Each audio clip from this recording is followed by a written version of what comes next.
maiiwasan sa kalsada. Minsan yung may mga tumagas na langis, madulas. Ano, kamukha nito yun, yung nadaanan na ano. Kita-kita mo naman yung may ano, may langis kasi yung iba yung kulay. Kaya ingat-ingat tayo sa pagdadrive as much as possible bagalan lang natin. Lalo na kung yung gulong mo yung stock pa tapos kalbo pa. Tapos wag din tayo magkalimutan gumamit ng mga signal light natin, no, tulad yun ni Kuya. Yan, di ba? Galing. Kasi umuulan, yan na nga lang yung way ng communication natin sa ibang mga motorista hindi pa natin ginagamit, di ba? Gamitin natin sa tama. At isa pa pag ano, pag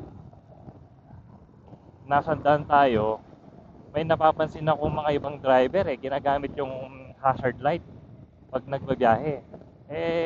Para sa akin it's a big no yun. So, correct me na lang if I'm wrong, no, mga sir.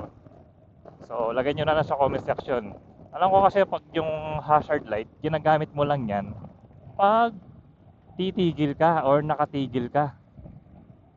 Para yung mga kapwa mo motorista malaman na may problema yung sasakyan mo or motor mo kaya naka-hazard ka, nakatigil. Pero kung gagamitin mo kasi yung hazard light mo ng umaandar, malilito kasi yung nasa likod mo, mako-confuse siya. 'Di ba? Di niya alam kung kakanan ka ba o kakaliwa. Kasi parehong umiilaw tapos bigla kakabig ka ng kaliwa, kakabig ka ng kanan. Kaya yung iba, yun yung nagko-cause ng aksidente. So kung mag-hazard light ka, pag naka-stop ka na lang. So gamitin mo na lang yung signal light mo ng left or right kung talagang kailangan. Tsaka make sure kasi na pag umuulan, guys,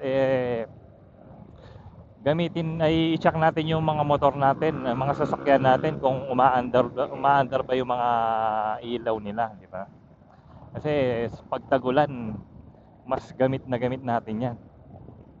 Lalo na pag umuulan na tapos yung madilim na, mahirap. Kasi hindi ka visible sa mga ibang motorista. Kaya for safety guys, bago tayo magbiyahe, umalis ng bahay, double check natin yung mga ilaw natin. Siyempre lalo na din yung mga brakes natin, di ba? Kasi pag umuulan, kailangan gamit na gamit din yung brake natin.